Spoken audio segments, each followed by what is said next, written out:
अस्वीकार कीजिए, लेकिन जनता तो इस बात को जानती है। हमें खुशी है कि साथ में दो डिप्टी सीएम बने और विजय सिन्हा जी भी डिप्टी सीएम बने, स्पीकर पद पे भी रह लिए, नेता विरोधी दल भी रह लिए और डिप्टी सीएम भी रह लिए। इन्होंने भी इतिहास रच दिया, एक टर्म में 3-3 पद इन्होंने भी पा लिया। तो ये आप सोचे थे कि नहीं विजय बाबू?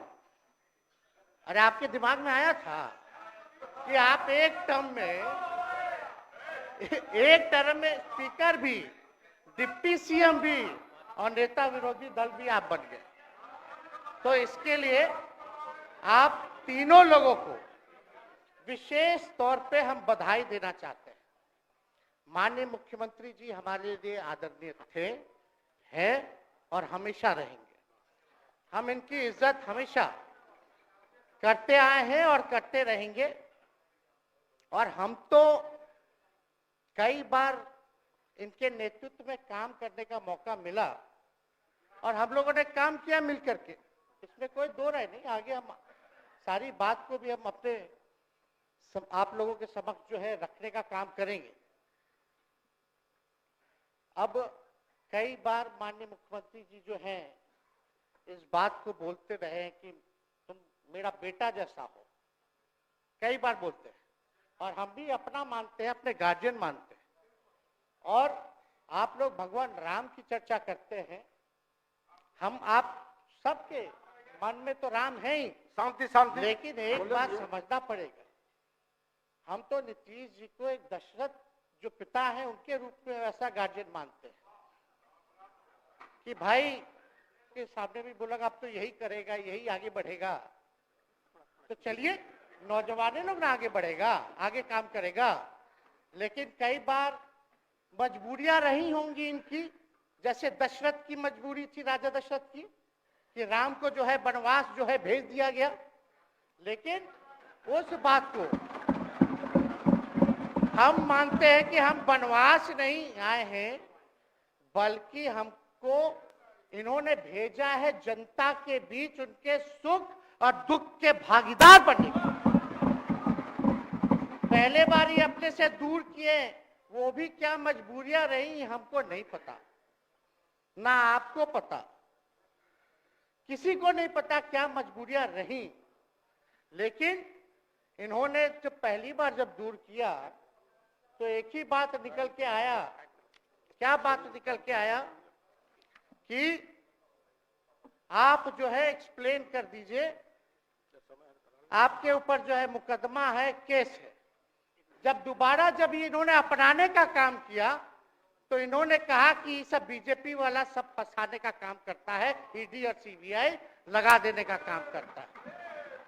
देखिए हम तो आपको इज्जत देते हैं और आगे भी देते रहेंगे, लेकिन ये बात समझना पड़ेगा।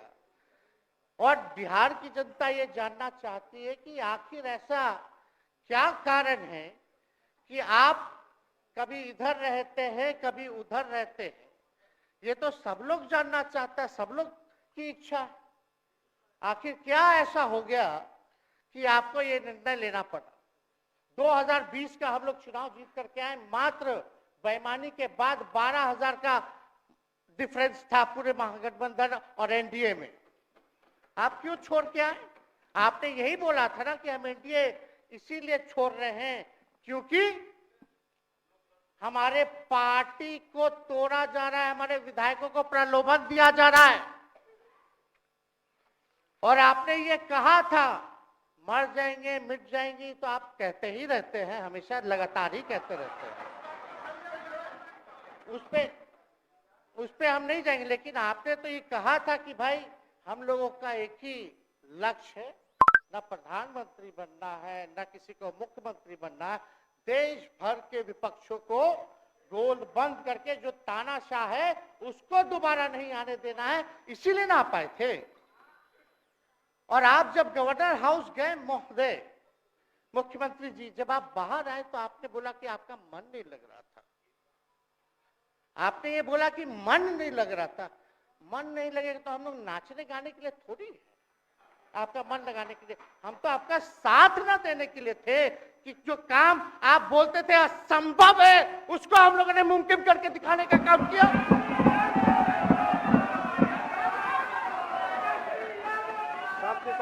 आपने 2020 के चुनाव में क्या कहा था?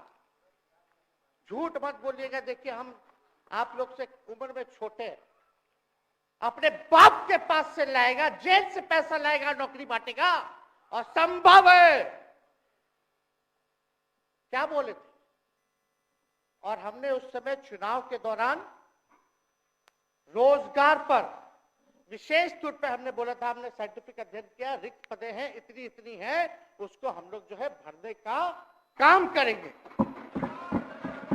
हमको दुख इस बात का नहीं है कि हम लोग विपक्ष में आ गए, हमको तो खुशी है कि उन 17 महीनों में जो देश में किसी सरकार ने नहीं किया, उसको हमारी महागठबंधन सरकार ने करने का काम किया। आप बताइए, आपको याद होगा जब आप बीजेपी